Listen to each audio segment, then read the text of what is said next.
자, KGM 액티온 하이브리드 먼저 2열에 앉았습니다. 사실 오늘 1인 1차로 이렇게 편도가 아니라 왕복 다 운전할 수가 있긴 한데요.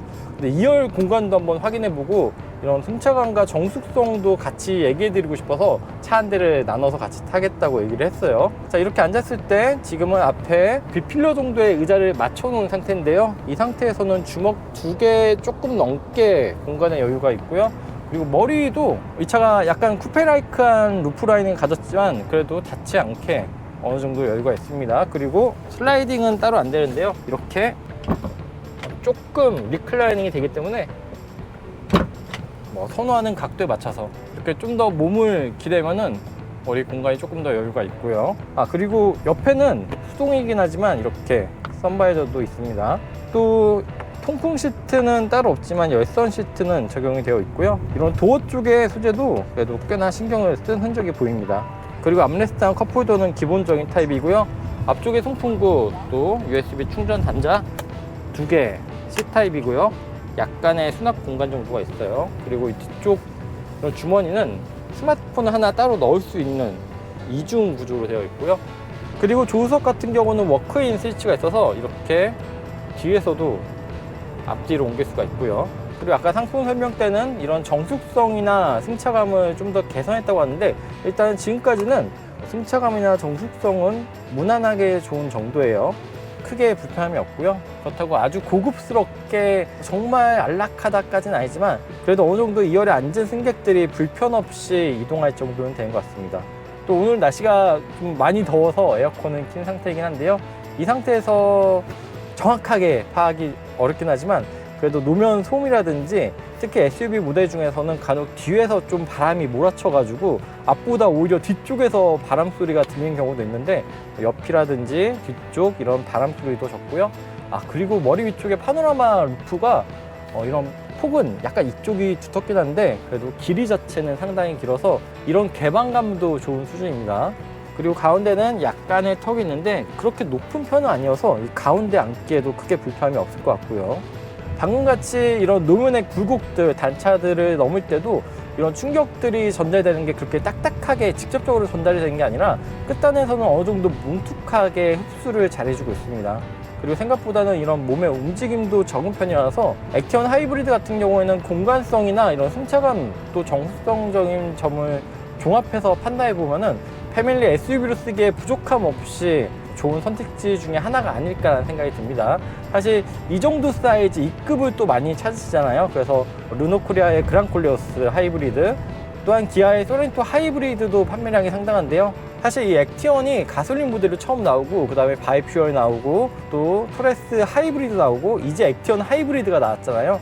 제 개인적인 생각이지만 처음에 액티온 나올 때 하이브리드 먼저 나왔으면 오히려 임팩트가 더 크지 않았을까라는 생각도 듭니다. 또한 액티온은 사람에 따라 약간 다르겠지만 저 같은 경우에는 외관 디자인이 상당히 세련되게 잘 꾸며놨다는 생각이 들거든요. 멀리서 보면 랜드로버 모델을 보는 것 같은 그런 느낌도 드는데요.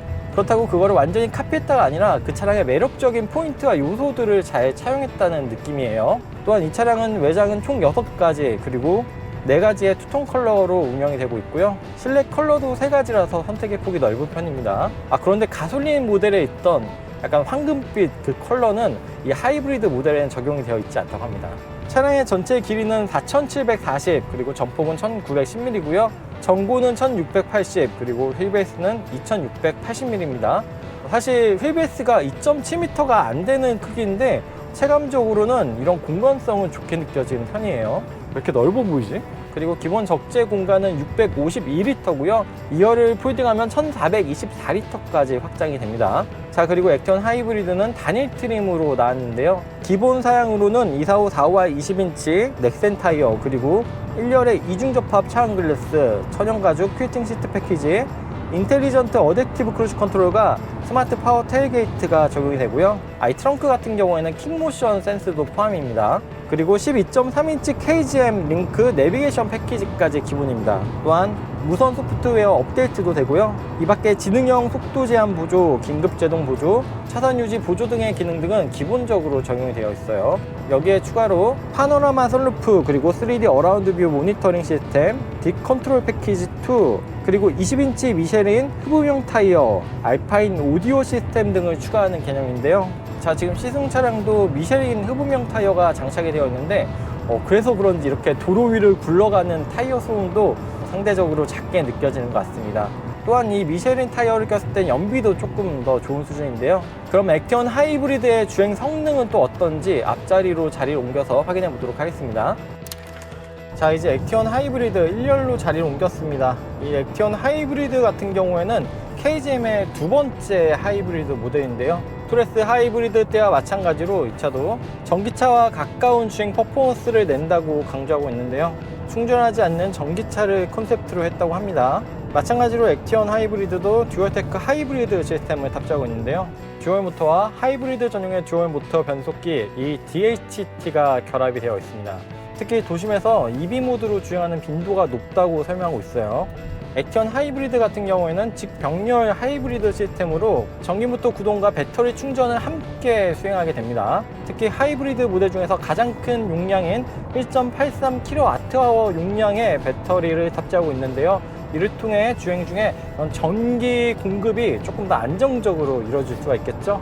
또한 저전압 배터리는 BMS 일체형인 LFP 배터리를 사용하고 있습니다. 그리고 지금 시승 중인 모델처럼 미쉐린 흡음형 타이어를 장착한 모델 같은 경우에는 도심 연비도 15.8km/L입니다. 참고로 넥센은 15.6km/L고요. 그리고 액티언 가솔린 모델은 2WD가 11.0, 그리고 4WD 같은 경우에는 10.1이었으니 어느 정도 차이가 꽤 있는 편이죠. 그리고 파워트레인도 기존 가솔린 모델의 엔진을 그대로 가져다 쓰는 것이 아니고요. 하이브리드 전용의 밀러사이클 엔진을 탑재하고 있어요. 엔진의 최고 출력은 150마력, 그리고 최대 토크는 22.5고요. 모터 최고 출력도 꽤 높은 130kW, 그리고 최대 토크도 30.6이나 됩니다. 국산 하이브리드 SUV 중에서는 배터리도 최대 용량, 그리고 모터 출력도 가장 높은 편인데요. 총 합산 출력은 204마력이라 액티언 가솔린의 170마력과는 차이를 나타냅니다. 자, 엄청나게 펀치력이 있다기보다는 이런 일상적인 주행 환경에서는 크게 답답하지 않게 이 정도면 꽤나 경쾌하게 선형적으로 힘을 더 보태주고 있다는 느낌인데요.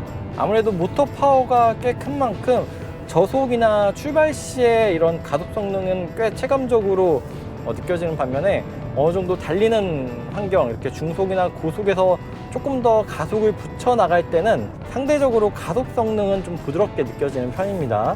주행 모드는 마찬가지로 에코, 컴포트, 스포츠 이렇게 있고요. 또한 하이브리드 모델인 만큼 이 패들 시프트를 통해서 회생제동량을 조절할 수가 있어요. 이렇게 아예 0단계, 그리고 1, 2, 3단계까지 설정할 수가 있고요. 플러스 레버를 길게 당기고 있으면 스마트 모드로도 진입이 됩니다. 그리고 엔진과 모터가 각각 따로 구동을 하기도 하지만 이렇게 힘을 합치는 과정도 서로 이질감 없이 매끄럽게 연계돼서 자연스럽게 힘을 보태주는 느낌인데요. 주행 질감 자체가 기존의 액티언 가솔린 모델 대비 더 매끄럽고 약간 좀 더 상대적으로 고급지다라고 느껴질 정도예요. 또한 정숙성과 승차감도 기존 가솔린 모델 대비 좀 더 보강과 개선이 있었다고 하는데요. 실제로 이렇게 달려보면은 확실히 이런 승차감도 좀 더 보들보들한 느낌이고요. 일반적으로 가솔린 모델과 그리고 전기차 이렇게 양 끝단에 두고 하이브리드가 중간에 있다고 생각하기 쉬운데 이 차는 조금 더 전기차 쪽에 가깝게 세팅이 되어 있지 않나라는 생각이 듭니다. 그리고 아까 2열과 마찬가지로 이런 도로 주행 시에 앞에서 들어오는 풍절음이나 또 하부 소음도 잘 억제를 하고 있고요. 이렇게 가속 시에 엔진음도 꽤나 유입이 적습니다. 그래서 아마 액티언을 구매하셨던 분들이 이 액티언 하이브리드를 타보신다면 꽤나 억울하지 않을까 싶을 정도로 전반적인 주행 질감이나 느껴지는 주행 성능이 확실히 기존 액티언 대비 조금 더 한 단계 더 좋은 수준입니다. 이전에 탔던 액티언과는 차의 느낌이 사뭇, 아니 완전히 다른 느낌이에요. 자, 방금처럼 이렇게 달릴 때도 엔진이 직접 바퀴를 구동시키는 게 아니고 모터가 차량을 구동하고 엔진은 배터리를 충전하고 있었는데요. 하지만 또 지금은 엔진이 배터리와 함께 구동을 같이 담당하기도 하고요. 또 상황에 따라서는 엔진과 모터가 같이 바퀴를 구동하기도 합니다. 이런 역할 분담이 달라지는 것에 대한 이질감은 없고요. 그래서 이 에너지 흐름도를 보지 않으면 그냥 달릴 때는 알아채기 힘들 정도로 엔진과 모터가 티를 내지 않고 열심히 일하고 있습니다. 자, 아까 같이 80, 90을 넘는 속도에서 조금 더 가속을 할 때는 살짝 무디긴 했지만 그래도 50, 60 정도의 속도에서 조금 더 가속을 할 때는 그때는 확실히 이런 모터의 토크가 직접적으로 전달이 되고요. 그래서 고속에서의 퍼포먼스는 조금 부족하게 느껴질 수도 있지만 그래도 가장 우리가 많이 맞닥뜨리는 주행 환경에서는 이런 연료 효율성이나 주행 성능도 부족함이 없습니다. 마지막으로 판매 가격은 이 액티온 하이브리드의 경우 3,695만 원의 SA 단일 트림으로 운영이 되는데요. 가솔린 모델 대비 약 270만 원 정도 높은 가격인데 보통 하이브리드 모델이 한 3, 400 정도가 더 비싼 점을 고려하면 이런 가격 차이는 상대적으로는 적은 편이에요. 그리고 이 하이브리드 출시에 맞춰서 기존 가솔린 모델 역시 트림 구성을 재편했다고 하는데요. 액티온 가솔린도 하이브리드와 마찬가지로 단일 SA 트림으로 운영이 되고요. 판매 가격은 3,417만 원입니다. 네, 이번 시간에는 KGM의 두 번째 하이브리드 모델 액티온 하이브리드와 함께 잠시 달려봤습니다. 사실 저 같은 경우에는 액티온이 처음 나왔을 때 멋진 디자인에 비해 이런 주행 성능은 살짝 밋밋하지 않나라는 생각을 했었는데요. 이번 하이브리드 모델 시승을 통해서는 그런 아쉬웠던 점들이 꽤나 보강이 되었다는 느낌이었는데요. 과연 고객들의 선택은 어떠할지 기대가 됩니다. 네, 지금까지 모터PD 정원준이었습니다. 감사합니다.